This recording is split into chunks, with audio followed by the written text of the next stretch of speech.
एक गांव में अर्जुन नाम का एक लड़का रहता था। अर्जुन पढ़ाई में बहुत होशियार था और सब उसकी बुद्धि और तेज दिमाग की तारीफ करते थे। लेकिन अर्जुन की एक बड़ी कमजोरी थी, वह समय का सही उपयोग नहीं करता था। वह अपना ज्यादातर समय दोस्तों के साथ खेलने, मोबाइल पर गेम खेलने और बेकार की बातों में बिताता था। उसके माता पिता ने कई बार उसे समय की कीमत समझाने की कोशिश की, लेकिन अर्जुन को यह बात समझ नहीं आती थी। वह हमेशा सोचता, मेरे पास बहुत समय है, सब कुछ बाद में कर लूंगा, अभी तो मजे करने दो। एक दिन स्कूल में वार्षिक परीक्षा के नतीजे आए। इस बार अर्जुन के नंबर बहुत कम आए, जितनी उम्मीद थी उससे बहुत नीचे। जिस अर्जुन की टीचर तारीफ करते थे वही अब निराश हो गए, यहाँ तक कि उसके दोस्त भी उससे दूर होने लगे। घर लौटकर अर्जुन ने अपने माता पिता को रिपोर्ट कार्ड देखते हुए निराश देखा। अर्जुन को खुद पर गुस्सा आया, लेकिन उसे समझ नहीं आया कि अब आदत कैसे बदले। उस रात अर्जुन अपने दादाजी के पास गया, जो गांव के सबसे समझदार और सम्मानित बुजुर्ग थे। दादाजी के पास बैठकर अर्जुन ने अपनी परेशानी बताई और कहा, दादाजी, मैं समझ नहीं पा रहा कि मैं इस बार फेल कैसे हो गया, जबकि मैं एक अच्छा छात्र हूँ। दादाजी मुस्कुराए और बोले, बेटा, समस्या यह नहीं कि तुम अच्छे छात्र नहीं हो, समस्या यह है कि तुमने समय को हल्के में लिया। समय बहुत कीमती होता है, अगर इसका सही उपयोग करो तो सफलता मिलती है,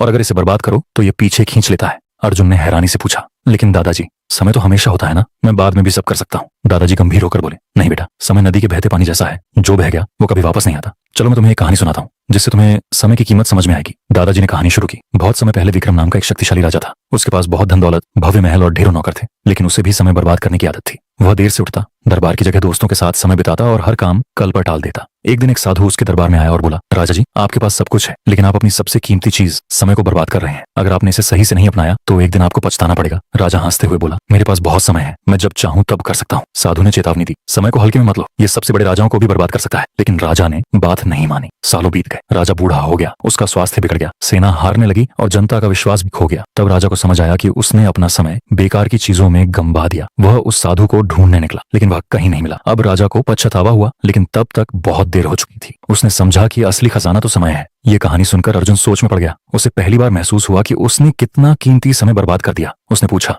दादाजी, क्या मैं अब भी अपना जीवन बदल सकता हूँ? दादाजी मुस्कुराकर बोले, बिल्कुल बेटा, समय का चक्कर कभी रुकता नहीं। अगर आज से तुम समय का सही उपयोग करना शुरू करो तो तुम्हें सफल होने से कोई नहीं रोक सकता। लेकिन याद रखना, जो काम आज कर सकते हो उसे कल पर मत टालो। उस दिन के बाद अर्जुन ने संकल्प लिया कि वह समय का सही उपयोग करेगा। उसने एक दिनचर्या बनाई, हर काम के लिए समय तय किया। वह सुबह जल्दी उठने लगा, पढ़ाई पर ध्यान देने लगा और व्यर्थ की बातों से दूर रहने लगा। धीरे धीरे उसके मेहनत के अच्छे नतीजे आने लगे। अगली परीक्षा में वह क्लास में प्रथम आया। फिर वह एक सफल व्यवसायी बना और अपनी जीवन शैली से सबको प्रेरित किया।